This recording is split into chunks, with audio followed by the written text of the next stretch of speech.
We're joined on the Mixed Morning Show by Ian Loeppky. He is the professor and director of choral activities at University of North Alabama, and the guy I used to sit beside in choir and get in trouble with.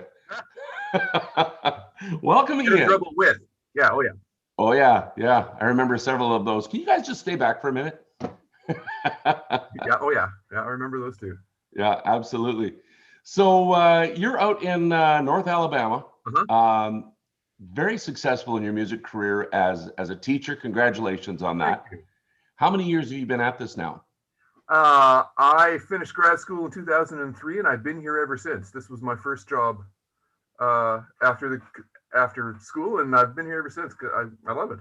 That is fantastic. Yeah, that's great. Well done.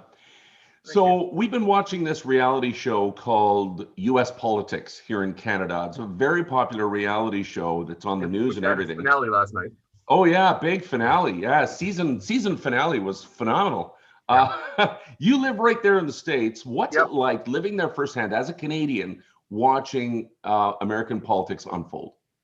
It's bizarre, I have to tell you. I mean, there are little pockets of Alabama that are nice blue and Democrat. I happen to be in one of them. Another one is Huntsville, which is an hour and a half to my east.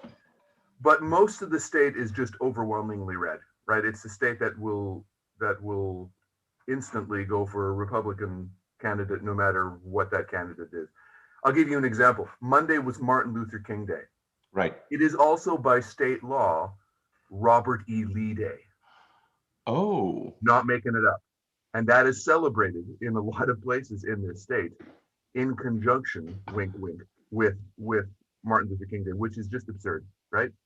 Wow. Where the rest of the United States is trying to get even, the General Lee flag off of the Dukes of Hazzard car that we all remember. They celebrated on that day. Yeah. So that's where we're at. I think things are changing. I'm part of a group that's trying to get a Confederate statue that's on a courthouse property here in downtown Florence removed, because it just has to go. Yeah. That's got to be a very unpopular stance in Alabama, though. Oh yeah. But I think things are changing. I think it happened next door in Georgia. If Georgia can go blue, it gives a lot of us a lot of hope. Yeah. Right? Yeah. So let's talk about Donald Trump. I mean, there are those that love him, there are those that don't. Would you say that now you've been there for a number of years now? You've seen, I mean, politics has always been somewhat divisive, but do you feel the last 4 years has been amplified tremendously? Absolutely, but I think it's important to understand that Trump didn't create that polarization. He capitalized on it, right? Okay. He's got his base that will love him no matter what, and use that base along with a little help from some Facebook analytics to win in certain states and got in, right? Yeah. But that polarization has been brewing for an awfully long time, and I think the biggest reason for it is that we don't have a set of objective facts that we can get behind anymore, right? Okay. It's all about alternative facts, which is really troubling. Well, the thing is now everyone has a voice and a soapbox with social media, and everyone has experts that they can quote, because I can go online right now and find something that will support basically anything I want to say. And everyone has that platform now, except for and I'm going to say it now, former president of the United States, Donald Trump. He no longer has that platform. And people think that that's censorship, but these are privately owned platforms. It's not censorship, First Amendment censorship. Right? The First Amendment prevents the government from restricting your speech, but it doesn't prevent you from reaping the consequences of being a jerk, right? Yeah. Those are very, very different things. You're very right. Like, for example, you're now on my show. Yeah. And if you start being belligerent and you start spewing hate speech, I can kick you off, and that's not censorship, because this is my show. Right. Yeah. Wow. So now, when the insurrection happened and they stormed the Capitol, and what were your thoughts? I mean, as a former Steinbacher, and there you are in the United States when people are storming the Capitol. How did you feel safe? How did you feel that day? I mean, I felt safe personally because it was very, very localized, but I just thought, what on earth is this coming to, right? It was, and I think most Americans, the overwhelming majority of Americans, just shook their heads and said, what the heck is going on, right? It was just a bizarre. I mean, I had people texting me saying, turn on your TV, right? And yeah, we've never seen anything like it. What was disturbing the day after is that people started making the false equivalency to that and the civil rights riots of the previous summer, right? And I said, no, those are not the same. You know, like what happened last summer is because African Americans are getting killed by the police in record numbers. What's happening now is privileged, whiny white men getting mad. And deciding to take it out on a building, and thank goodness that there wasn't more violence and more fatalities than there were, right? And no, it was shocking. It was absolutely shocking, Courtney. What I can't wrap my head around is, what did they think it was going to accomplish?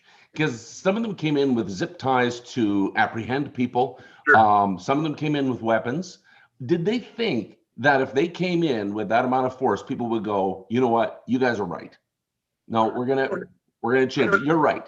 I don't think it was that organized, and thank goodness, right? Yeah. And, but this also speaks to the president that we just said goodbye to. Thank goodness that Trump wasn't that smart, because the population is ripe for somebody who has Trump's media smarts, but is even smarter in respect to other things. I mean, if we get somebody like Trump down the road, who's got some actual smarts, it's ripe for a dictator. I hate to say it, but it's true. It's a scary time to live, and I hope that President Biden can support some kind of healing. I know that's going to take a long time because there's just tons and tons of distrust. Yeah. Right. Yeah.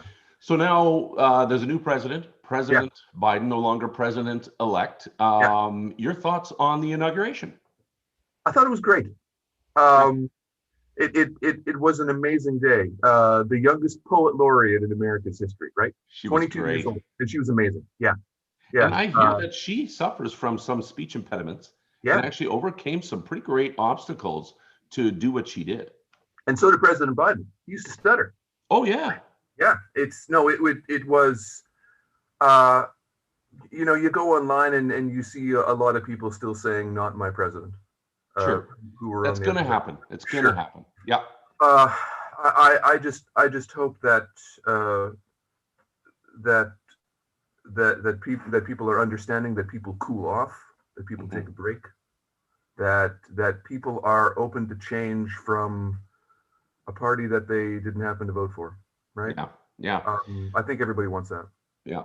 I think, people are saying he's going to be boring and normal. And I think the United States and the world could use that for a little while. Oh, for heaven's sakes, we love boring and normal. Like not waking up this morning at what crazy messed up thing did Trump say on Twitter this morning, right? That's I'll take boring and normal any day. I have to admit, even as a Canadian, because first thing I do when I get up, I get my phone and I check the news around the world. Yeah. And every morning I open up the news going, what now? Right? That, oh boy, is it going to be something huge? Is it going to be that insurrection morning or whatever? What are your thoughts on Trump not attending the inauguration? I mean, over 150 years, of modern history that the outgoing president attended the inauguration, and he broke, history of over 150 years. I think it was completely in character, right? I mean, who expected anything else, right? You elect a clown, you should expect a circus, right? I mean, this is the way it goes. There's the quote. There's the heading. Elect a clown, expect a circus. It's not mine, but it works. Yeah, exactly. It's great. So now I also noticed that former President Trump, he's gone quite quiet. He had his written speeches that he's done. but he's gone quite quiet. And I think that's more than just he doesn't have social media. Right. He's really gotten quiet. What do you think his strategy or his plan is? And he didn't even pardon himself or his kids. His strategy is going to be to monetize this. Well, the strategy is going to be the same thing that was to run in the first place, is to use this for personal profit, right? To create his version of One America Network or Trump News or whatever, to take advantage and to capitalize on the sense of entitlement and the sense of I'm not getting mine from white America, right? That's how we rode to power in the first place. And if he can monetize this, he absolutely will, because he's way further in debt than he was when he came into office, and he's got lawsuits breathing down his neck. It's not going to be easy, but that's, I think, what we can expect from Trump in the next little while. See, I'm not his advisor, but here's what I would have advised him to do. Pardon Joe Exotic, get him out of jail, and be on the next series of Tiger King. That'd be one way of making money. It would have made him nothing but money and fame, and that I'd watch. Trump on Tiger King, I'd watch that on repeat. Yeah, I think so too. Yeah. Awesome. Or Dancing with the Stars. Yeah. Can you imagine? I am now. Can't get that picture out of my head. You're Ian, welcome. it's been an absolute pleasure. Thank you for giving your insight as a Manitoban in the United States, watching this reality show we call U.S. Politics. Oh, thank you. I miss everybody in Steinbach dearly. We didn't get to come home for Christmas this year, but we'll be back, and miss you all. Love you all. Yeah. All right. Good to see you, buddy. Take care. You too. See you. Bye-bye.